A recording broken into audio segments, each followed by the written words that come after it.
Hello and welcome to the first podcast episode of The Villan, something that hopefully will become a weekly instalment of Villa news and opinion from some supporters who don't always agree, but that should make for some interesting listening. I'm Josh Henwood and my co-hosts with me today and throughout the season, Euan Wilson and Tom Crowder. How are we feeling today, lads? Yeah, very well, thank you. Good. Nice to get one out early and also with a bit of optimism as well with the season ahead. Unfortunately, we are missing one in our ranks, our main man in Taiwan, Johnny Shi. And if there are any Villa fans or a Villa fan group over there, hit us up because I'm pretty sure that he'd love to watch the games with some people over there rather than at home via AVTV. Yeah, he's a top man as well. He is, yeah. We'll hear from him every now and then. It's just a case of getting over that 7-hour time difference. That 40-degree heat as well. Exactly. So each week we'll look at the latest news and opinions and topics surrounding the Villa and then unpick it for your listening pleasure. So for example, today we're going to have a look at the news, of which there's been quite a lot of over the last few weeks, and then move on to a couple of hot topics. One being that the new Premier League fixtures are out, and then a segment that we're calling Thanks for the Memories Championship, Hello Premier League, where we'll go through what we'll miss and won't miss from the country's second division, and also have a little look forward to what it's like to be back in the big time. So let's crack on with it, lads. The latest news. So one thing which we'll look on a little bit more in the show as we go along. The new fixtures have been released. We start with away fixture at Tottenham, and we've got some friendlies in the book as well. Don't know if you guys have been keeping an eye on that as much as the rest of Villa Twitter have. Well, I mean, like the Leipzig one, for example, we've got on 3rd of August. I really want to go to that, but no one's involved. I want to go on a road trip. But what's holding you back, guys? Come on. I think it's just getting the money for it more than anything else. It's fine. I thought it's like 240 or something. I don't know. Not for me, no. Yeah, which is unfortunate. We're going to have a massive following over there, though. I think that every single flight out of Birmingham and London towards Berlin and Nuremberg and Leipzig have all been taken up. And Minnesota's going to get a sizable following, too, from the USA groups. The big man, Tom Hanks, will be there as well. Well, that is the hope. He's been quite big in terms of bigging us up on the James Corden show and a few other things as well recently. Yeah, I saw that. Which is always good. And also a few more local friendlies as well. So Shrewsbury, Walsall, and then a rather untraditional one at Charlton. But that'll be a good way of getting us ready for the new season. What do you think, lads? Leipzig as the main one. Do you think that's a statement of intent in terms of where we want to see ourselves playing against in the next few years? Yeah, I think it's the most interesting one because obviously a lot of the other ones, it's teams in the lower leagues, which won't really tell us much in terms of how they're going to get on this season. So obviously a good Bundesliga side. Hopefully we can actually, sort of get more of a gauge of how good Villa are because it's a bit of an unknown quantity, isn't it, going ahead into the Premier League? Yeah, definitely. And also Leipzig being a Champions League team as well and continuing that next season. So it will be a definite judge of our character. So yeah, it'll be a good test for sure. So we have released a number of players, pretty much the week after getting back up into the Premier League. Just wanted to get you guys' thoughts on them. So to run through the list: Albert Adoma, Mika Richards, Mile Jedinak, Alan Hutton, Tommy Elphick, Glenn Whelan, Richie DeLay, Mark Bunn, and also Ross McCormack by agreement as well. Euan, what do you make of that list? Is there any there that stand out as those that you thought we should have kept or maybe just keep on a year rolling, or do you think it's a case of cut and move on? As much as we all love Alan Hutton, as much as we love Glenn Whelan, those guys aren't going to be getting us that top 6 or top 4 that we need. So in the likes of Albert Adoma, that's a prime example. When he first came, he was ripping it up for Villa, but he's not going to cut it in the Prem, is he? Again, Alan Hutton, it was a fairy tale ending after that season, getting us up, scoring against Blues when I was in hysterics after he did a Lionel Messi through the centre of the field. It was amazing. Well, I want to get onto the Mark Bunn and the goalkeeper thing later on, but no, I think it's the right decision to get rid of, not dead wood, because they've all been good. Well, some have been dead wood. Okay, yeah. Micah Richards, obviously. Ross McCormack. That's a compliment to him as Ross well. McCormack, yeah. So yeah, no, I'm not too disheartened by those people going, but yeah, we've got to move forward, haven't we? Fair enough. Tom, what about you?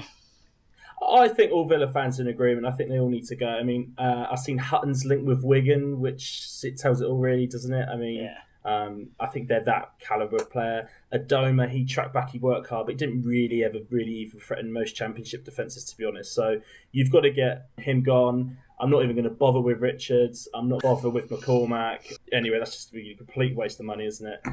So onwards and upwards would be my message. Yeah, I think that for me, the ones that stand out in terms of our direction going forward is Adoma, Jedinak and Whelan. 3 players that, we used a lot in the final stretch. And, that they are genuine gaps currently in our team. They are. I think the thing is, though, is to be good in the. Sorry to cut you off, but I think to be successful in the Premier League, Villa are going to have to work very, very, very hard. We're not going to have a lot of the ball a lot of the time, and I think you've got to have younger, fitter players. And if you look at like Whelan, Jedinak, I just can't see that working.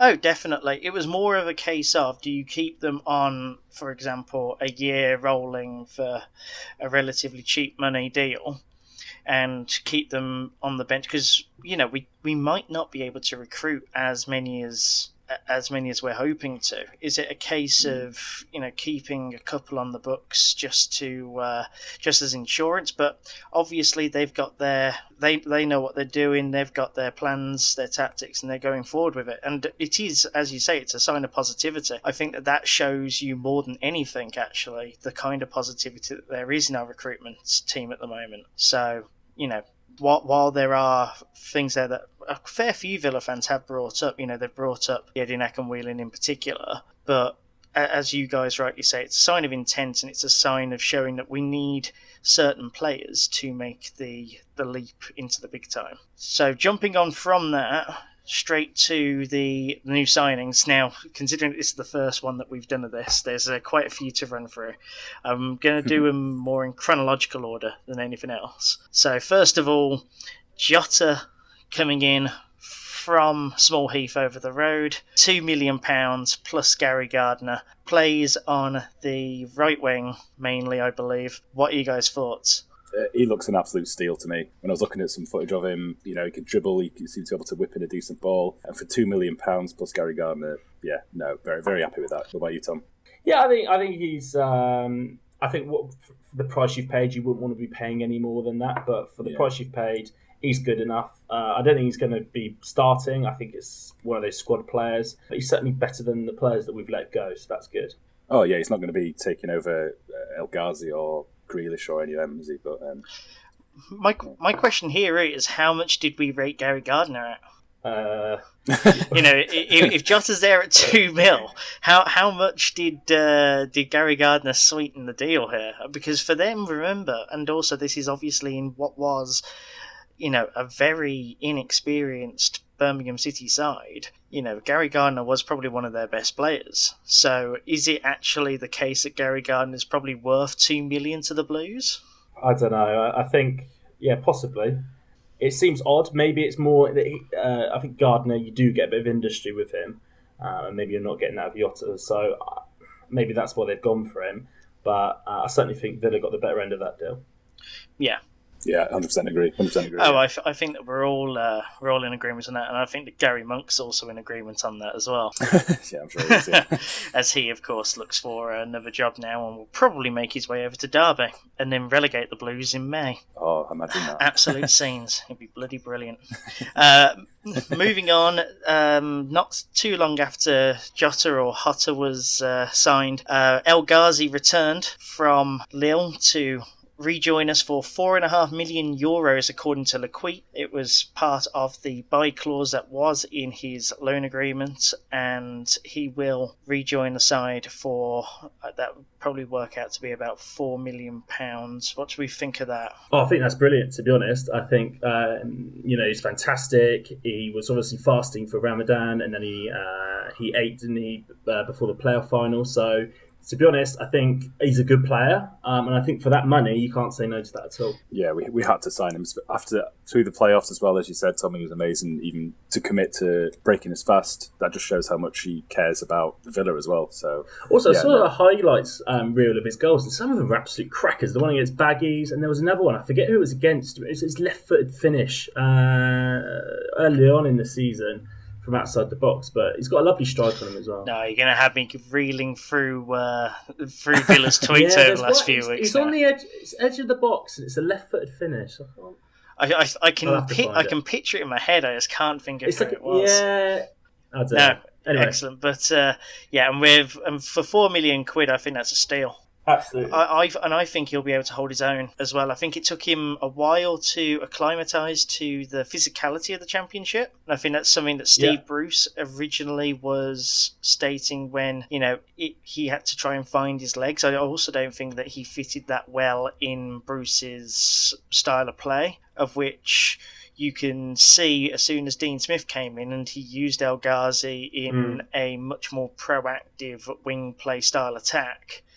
That fed on speed. I think you're right as well, because El Ghazi, sometimes with these like wide wings, you get a little bit of luxury players. Do you know what I mean? They're not tracking back. I think, like, for example, Kodji used to play on the left or right wing, didn't he? But he was never getting back. El Ghazi does do the dirty work as well, which I think is brilliant for what you need. He's good going forward, but he'll also, do the dirty work, so to speak. Yeah. I also don't think that Kodji is supposed to be a left mid as well, but we'll go on. Oh no! We'll get onto we'll get onto that on another show, I think. But no, you're absolutely right. El Ghazi does have the industry there as well, and as you both mentioned, with the passion that he has, it's something of which you need, especially in what is going to be an incredibly difficult season. No matter how you look at it, even if we do end up having a season a la Wolves, it's still going to be based on industry and grit.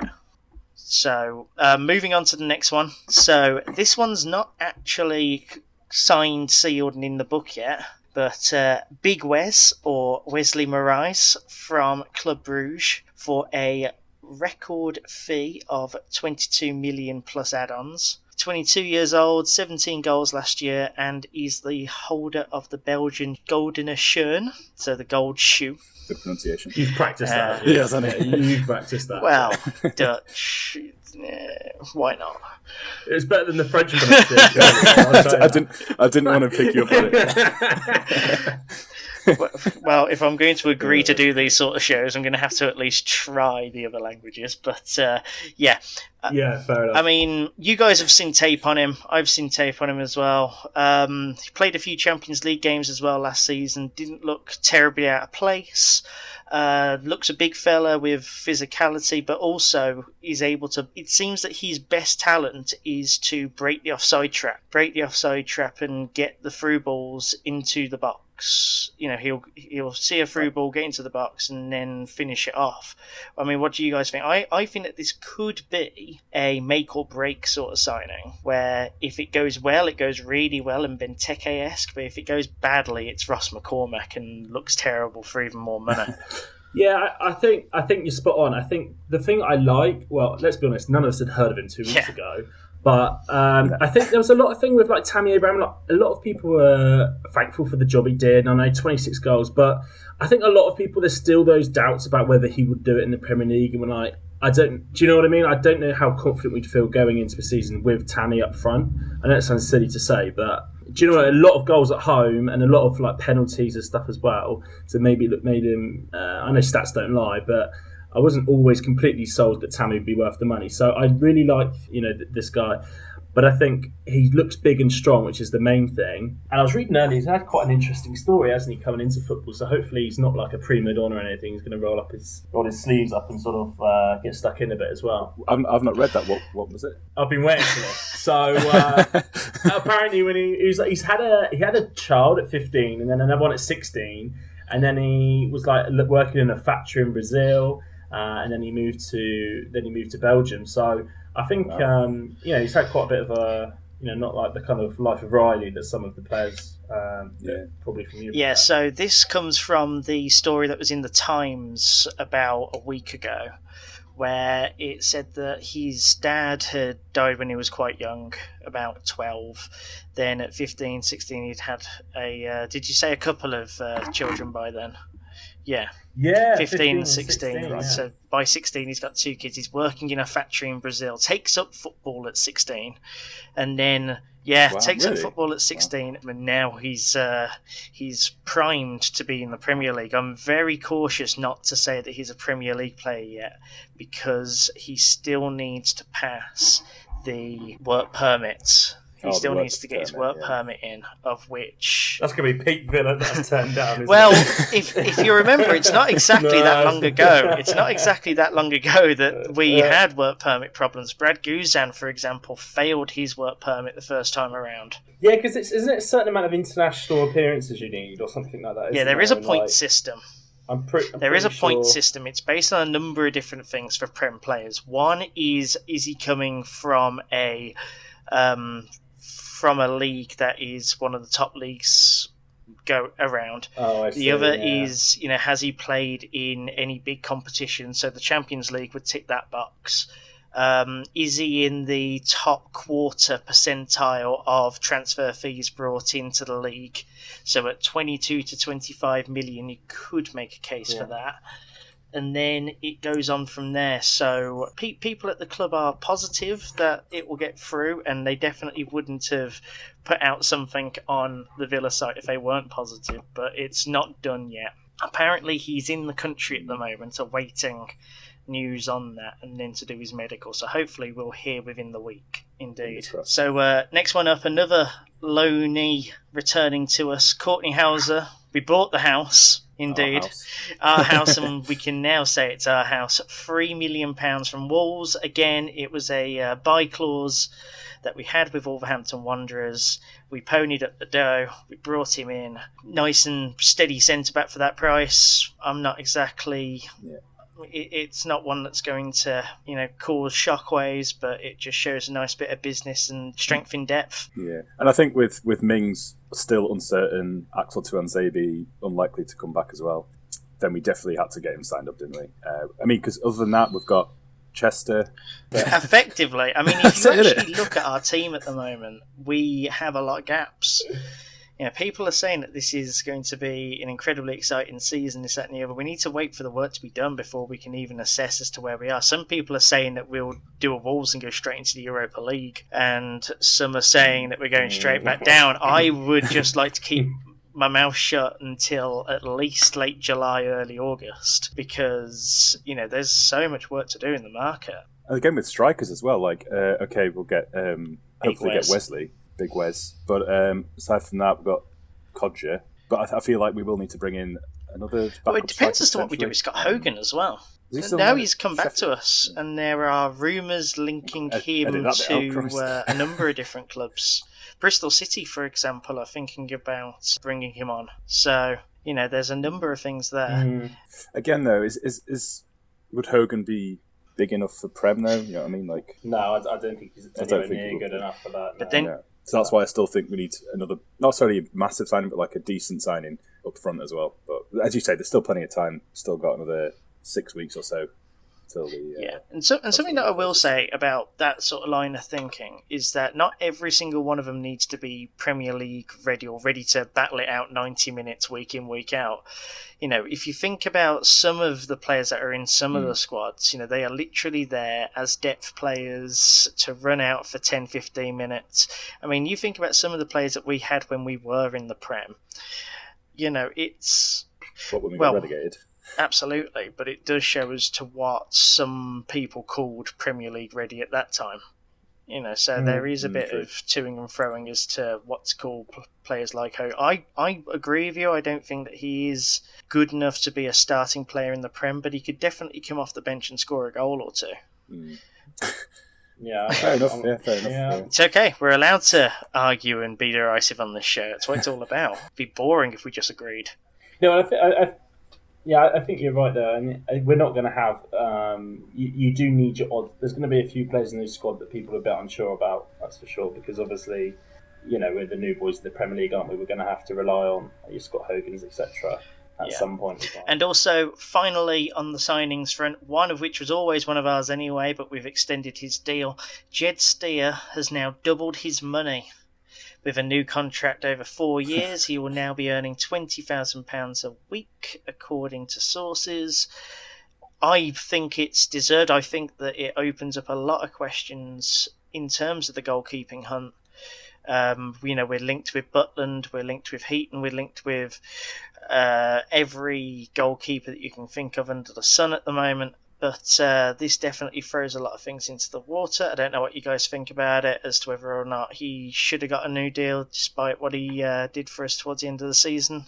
Yeah, no, I think, funny enough, I obviously live in Chelmsford, so I never thought Villa would influence Chelmsford much, but because we had Jed Steele's on loan at Charlton, wasn't he? And Chelmsford had Charlton's goalkeeper on loan for them, and then when Villa were called Jed Steer, they were called the goalkeeper, so that's a bit of an odd one. But I think he's good enough. I think certainly he's like a second, maybe third choice goalkeeper. But I don't know how confident you'd be about the first choice. Euan? Yeah, no, I agree. I think he does definitely deserve the extension. That since Nyland was injured, I couldn't really fault him. There was no major blunders that I can recall. I thought you were going to talk about Nyland, not fault him. I was just preparing the Twitter hatches down then. Yeah, can't really fault him. But I thought he definitely deserved. Again, when Nyland comes back, well, it depends what happens with Butland, which I'm sure you're going to talk about in a minute. But whether it be a second or a third keeper, then yeah, fully Great, deserved, right. So the rumour mill at Villa has been exhausting, and I'm just going to say, because Villa Twitter has this insane ability to cause a fuss about nothing and then turn on itself and then throw in a bit more drama. And then, for example, the only real massive news that we've had in this transfer window so far, which is the introduction of Big Wes, as he should forever be known as, to the club, was completely under the radar. None of the in the knows had any idea. It was all of a sudden happening. A Belgian journalist picked up on it, threw it out to everyone, probably about 3 or 4 hours before AVFC put out a release on it. So there's been a number of different players that have been linked. The main four that seem to have legs in terms of the rumours, just because they've been going around the longest. The first one's no surprise at all, Tyrone Mings. The fact that there is no deal yet, I think, shows that this one's going to go down to the wire, or at the very least it's going to take quite a long time for it to be done. I assume that Bournemouth are going to play hardball and try and get as much money as possible, which is their prerogative. At the end of the day, if you've got a club that consider him to be one of your top 2 or 3 talismanic players from, a record campaign, of which is what it was for Villa towards the end. It was a record campaign, and Tyrone Mings played a massive part in that. Then, if you're Bournemouth, you're going to be licking your lips at that. Yeah, so that doesn't really surprise me. I'm hearing 15 to 20 million. Is there a fee where you say, nah, it's all right, we'll go elsewhere? I think it's above 20, if I'm honest. I think a lot of Villa plans are sort of very confident it was going to happen. I think recently, though, I think people are getting a little bit, it looks 100%, doesn't it? Whereas now it's sort of about maybe 70%. I don't think I'd go over 20 just because he hasn't actually played that much Premier League football. Yeah, but then, I don't know, like Big Wes, obviously 22 million potentially. Well, 22 plus add-ons for Big Wes, yeah. Yeah, and how long had he been at Bruges? A couple of years, I think, 2 or 3 years. I don't know. I think I would go over 20 personally. Just how solid he was last year, absolute unit. Hardly ever gave the ball away at the back, if ever. And 25. I know you don't expect, and if you're paying 25 million or whatever, you would expect that not to happen. But I still think we need another solid defender, and if we have to pay 25 million... So if I was to push you for a maximum fee, Euan, what would your maximum fee be? 30? 30 million. Just pull that out of thin air, but 30 million. Good job, I'm not in charge, innit? I think I veer more towards Tom than I do you, Euan. I'm thinking 22.5 maybe. That's a shame. If you're really going to be pushing the boat. But... there have got to be other options if they start pushing it that far out. I think there's a reason why I've never do very well on Football Manager. I spend too much money on Euan Wilson, players that folks, aren't the guy who has £50 million in his transfer kitty and blows it all on one player who has a promising future and brought in from AFC Wimbledon. I got sacked by Christmas last time I played it. I just rage quit now. But please Anyway, listen to us and our opinions, guys. Honest. Jack. I'm just a wild card. I just throw in stupid opinions now and then, just to. And that's why we're here. Jack Butland, 20 million to 25 million seems to be the asking price from Stoke. He's obviously played for England. He's got a Premier League track record. Still quite young. What are we thinking? And then you also have to take into effect the Steer deal as well, and whether or not that clouds your judgment. I think that's my number one. I'd say I think having a good goalkeeper is essential, and then I think Steers. I don't think he's good enough to be number one. So if you've got Butland and Steer, then I think that's a solid setup. But 25 million, I don't know. I would say you'd be able to get the price down because it's a lot of Championship club. It's a Championship club, but you're going to have quite a few suitors coming in for him, I would have thought. So you're probably going to have to it seems to be that every single keeper that we're linked with, Bournemouth are linked with. So I think that you're always going to have the tug-of-war price-wise. Euan, what do you think? 25 million Butland, do we even need him? Well, obviously with Mark Bunn's gone, hasn't he? Nyland should be back by the start of the season. There or thereabouts. Well, Kalinic is off, isn't he? Heard something to that effect. Fake news. Knots are apparently in for him. As to whether or not that gets over the line or not is, you don't assume until it's done. Yeah, because it depends what happens with that. If Kalinic does end up going, then absolutely 20 million is fine. I don't know. Something tells me Nyland could do it in the Prem. No, I know nothing about goalkeeping, as you know, Josh. But I thought the second half of the season before he got injured, he was getting back into solid. It. He was. I will give you that. He was, yeah. And I think... Nope, hearing derision there from Tom. Well, I don't know. I don't think from crosses, I think he looked awful. And I think... long throws into the box. I just was never confident. Shot stopping, yes, but you kind of expect that from a professional goalkeeper. It doesn't look the big enough frame for me. Like I know that's quite old school, but it just looks a bit sort of sly, and I think he just get bullied against some of the lower sides. Yeah, maybe. I mean, for what it's worth, I think that if we brought in Butland and shipped off one keeper, whichever keeper it is, I think that then we would have a stable goalkeeping core again. And I think that is the main thing to take away from this. No matter what keeper we bring in, I would want that keeper to be starting and worthy of starting.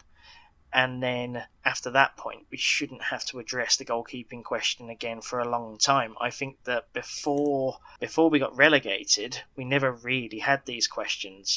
Guzan took over from Friedel, who took over from...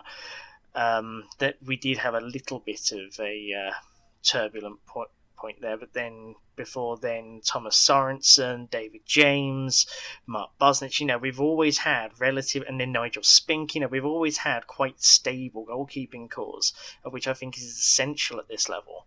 I think that we've sort of had to go away from it, mostly because we didn't want to spend the money, and then we took a risk.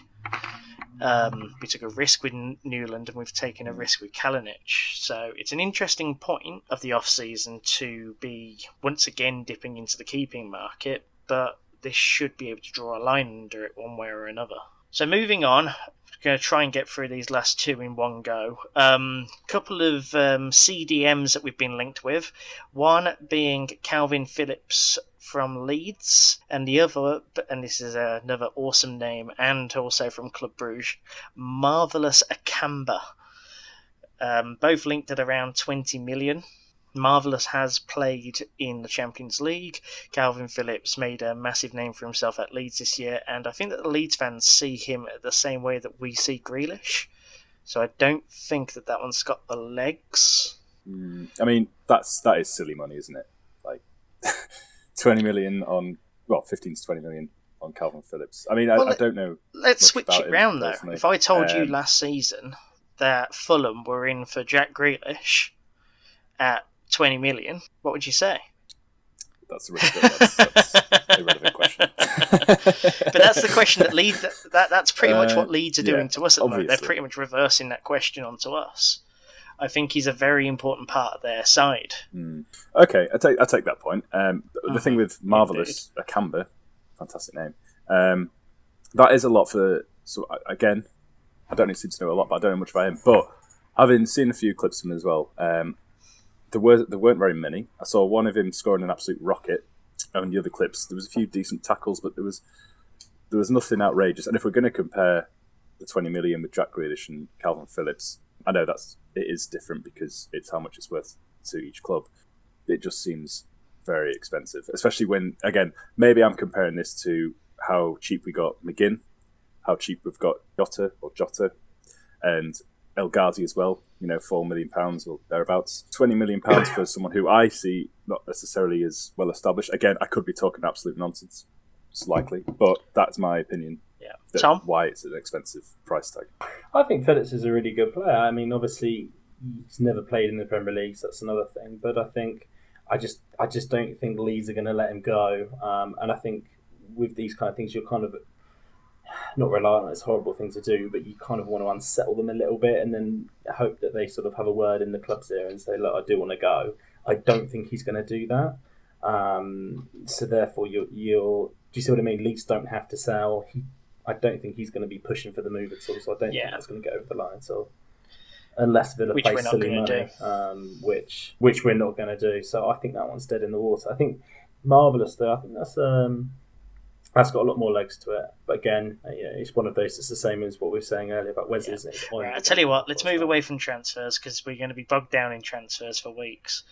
Season tickets. We've had to cap season tickets for what I believe is the first time ever. 30,000 it's been capped at, which means that we have a waiting list. It's broken the previous record of 27,000. And yeah, we've got Claret memberships brought back yesterday, which I think each of us are going to have to get, considering that none of us are season ticket holders. So we're going to need that in. But how fantastic is that to see the fact that we'll have 30,000 season ticket holders and then 8,000 tickets readily available for the rest of us to scrap for week in, week out. I'm envisioning sellouts week in, week out, home and away. I mean, how excellent is that? Yeah, no, it is insane.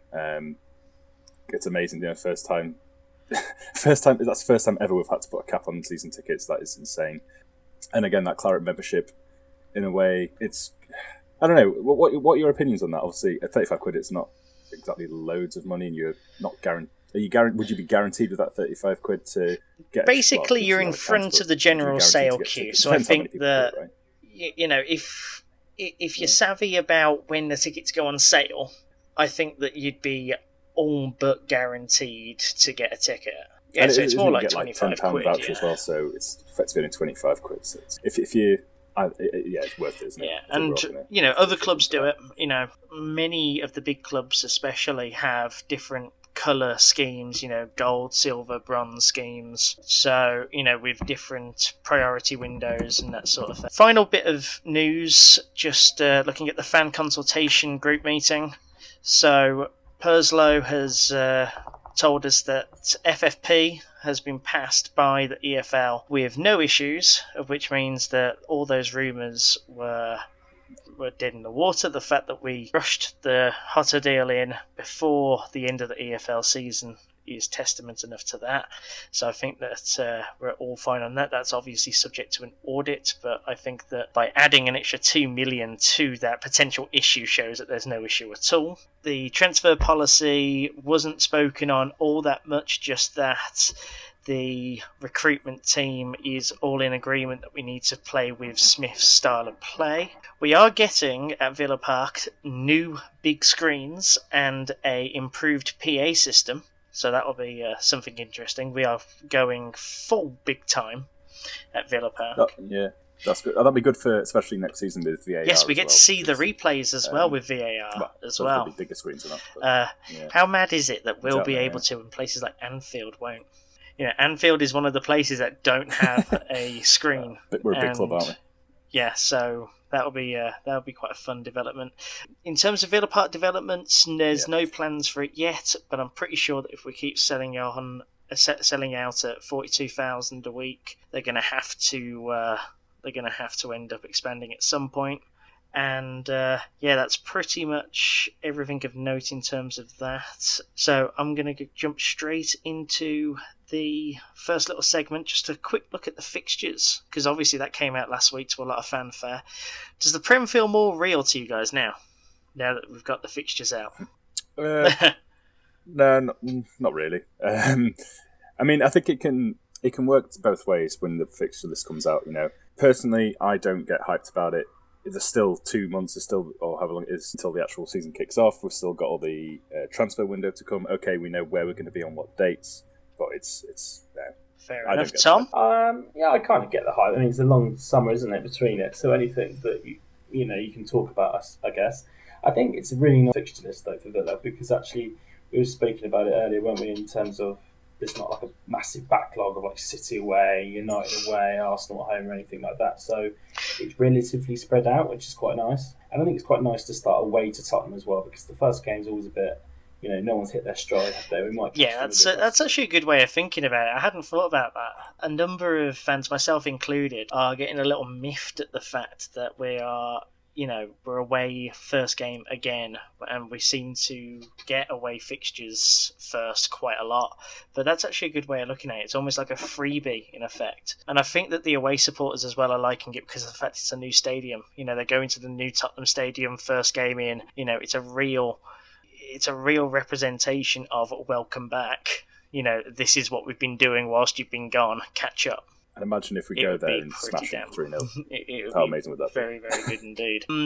Tom, as you were saying, I quite like the way that the fixture list has worked out. There are some peaks and troughs, for sure. Something of which I would attract people's attention to is the fact that it's quite a nice start after Tottenham. You got Bournemouth, Everton, Palace, West Ham, Arsenal, Burnley, Norwich. That's from mid-August all the way through to to mid-October. But then we're hit with a pretty bad November. So October, November, Man City, Liverpool, Wolves, Newcastle United, Chelsea. That's at the start of December. Then a nice Christmas. Leicester, Sheffield United, Southampton, Norwich, Watford, Burnley on New Year's Day. And then the only other one then that's a bit of an issue is March to April. So you've got Chelsea, Newcastle, Wolves, Liverpool, Man United in March and April. So that shows me that if we are in a bit of a battle at the bottom, we're going to want to have 30, 35 points by March. We're going to want to be practically over the line. Yeah, I think it's imperative. The start of that season is going to be really important. We have to get points on the board early. Like, obviously, it'd be nice to beat Spurs. I can't see it happening personally, but Bournemouth, that first home game, we need to state our intent there. And just keep as many points as we can rolling in until we hit that ridiculous. Yeah, I think at the start we're going to have to hit the ground running. Tom, I guess that we already know your views on that, but anything else to add? No, not really. I think, like you said, I think a good start would be nice, because I think we're going to start doubting whether we are good enough to be in that league if we sort of have a bad 4 or 5 first games. But I think with Tottenham it is a bit of a free hit, isn't it? If we play well, we lose, but that I think gives us confidence. So obviously if we get something from it, fantastic. But even if we lose, but we were to play well, I think a lot of people. Nice one. So. That's the fixtures done. Let's go to our feature for today. Thanks for the memories. Championship, hello Premier League. So we're going to go round the horn a few times. Each of us will come up with one thing that we will miss about the Championship, one thing that we will not miss about the Championship, and one thing that we are looking forward to in the Premier League. We'll go through a few times, so just say the first thing that comes into your mind. Euan, let's start off with you. Right. Thing I'm going to miss about the Championship, Villa Blues. It's just insane. Something that I won't miss about the Championship. So you say you're doing a 2-in-1 there, are you? It's horrible. Yeah. Yeah, you know what it's like. It's when we beat them, it's amazing, but the when you go into the stadium or during the game, you're just a nervous wreck. It's horrible.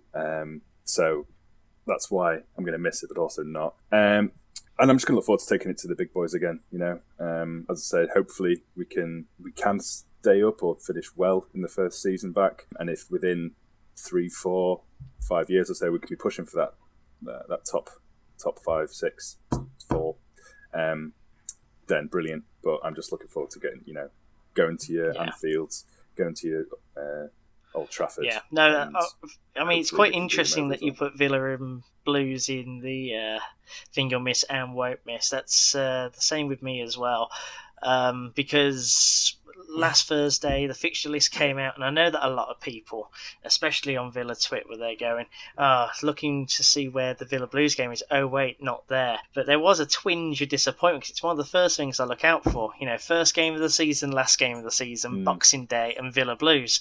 And looking for Villa Blues, and I was like, wait, no, actually not. So it's a down on that one. But I hate going to the games. Love beating them, hate going. But it's one of them. Tom? Yeah. I think the thing I'll miss the most will be the fans of other teams. I think if you meet, I know it sounds silly, but if you meet a fan of, I don't know, Leeds, Sheffield United, they seem to be a bit more, you get a lot of people that go to games, that watch it, they're a lot more passionate. I think in the Premier League, that's the thing I'll like least. I think it's just the condescending tone that you get from top 6 supporters. And I think that's the key bit for me as well. But also, I really enjoyed watching the Championship in terms of you can really spot who's a really good player and who's too good for that level, if that makes sense. So you can almost appreciate it more when they're playing above, playing against players that aren't quite as good as them. You can sort of see it. Whereas in the Premier League, I don't know whether you can always. I'm not sure a lot of the fans really appreciate who's a good player and who's not. Yeah, that's a good point actually. And thing you're looking forward to most? Thing I'm looking forward to will be not having transfer windows where Jack Grealish is sort of keep hold of him. And clubs like Fulham, Palace, coming in for your players shut up. I was going to go on. Fast forward, go back 10 years, you would kind of accept it if Man United or, I don't know, it was Man City when they took all of our players. You think, okay. But it's just, it hurts so much when it was Crystal Palace or Lincoln. It was no. So that would be the thing I'm most looking forward to. It's more exciting. For me, the thing that I'll miss about the Championship the most, I think, will be the gravitas that we sort of had in the division.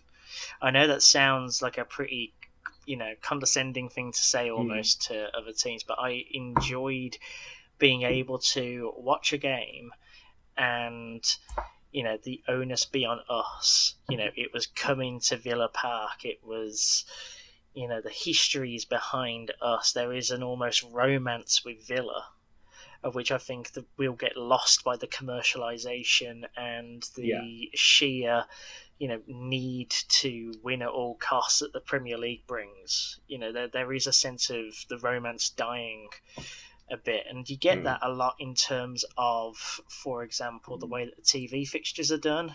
Villa were always on the TV in the Championship, but also the commentary when we scored and things like that. It was all very, just pumping the romance into each fixture, into each goal. Everything meant something.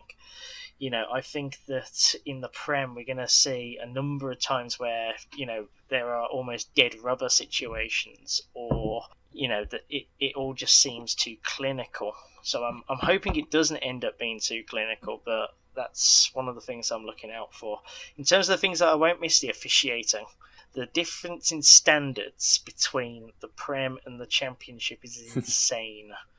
And I definitely took for granted the officiating that was in the Prem, thinking it would be the same all the way down almost. But no, there is definitely a hierarchy, and it is a lot bigger than I expected. But, I'd go to a game and I'd try not to make it about the refs when I'm thinking about the game, but it would just be there, and it ruined a lot of games for me, especially when you consider the time wasting tactics, of which in the Prem, it's cracked down on a lot more, and the Championship refs just don't seem to have a handle on it. Even though they're in the rougher division, you'd have thought that they would have, jumped at the chance of being a bit more authoritative. But there you go. Right, okay, then. In that case, then let's wrap this up. Yeah. We'll be back in about a fortnight's time, as there's probably not enough news to warrant a weekly show yet until we get in towards August. And also, there's the small matter of me being in Madrid next week, so I won't be able to host it. Is any other business? I mean, any other sports that we're looking forward to? I know that Tom's currently watching the India-Afghanistan game.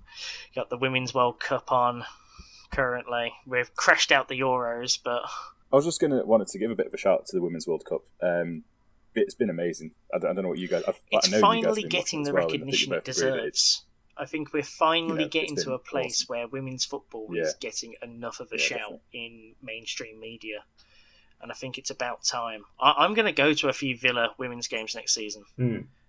We're seeing it being more promoted as well, and the quality is only going to get better. So why not be part of that? Yeah. All right. Well, that's it then. Yeah, true. Ooh, fantastic. Thanks very much, Yeah, Euan, all done. Tom. Both been great. So that was the first podcast episode of The Villan. Thank you very much for listening, and I hope that you enjoyed it. If you did and feel like hearing more from us as the season goes on, then give this podcast a follow or subscribe on whatever platform you're listening to. Be sure to give our social handles a follow as well, at The Villan AVFC, as we're always posting more and more on there as well. We're excited to give this a go, and we're also looking to improve our podcasting skills all the time, so stay tuned. We'll be back in a fortnight, and stay safe till then. Up the Villa.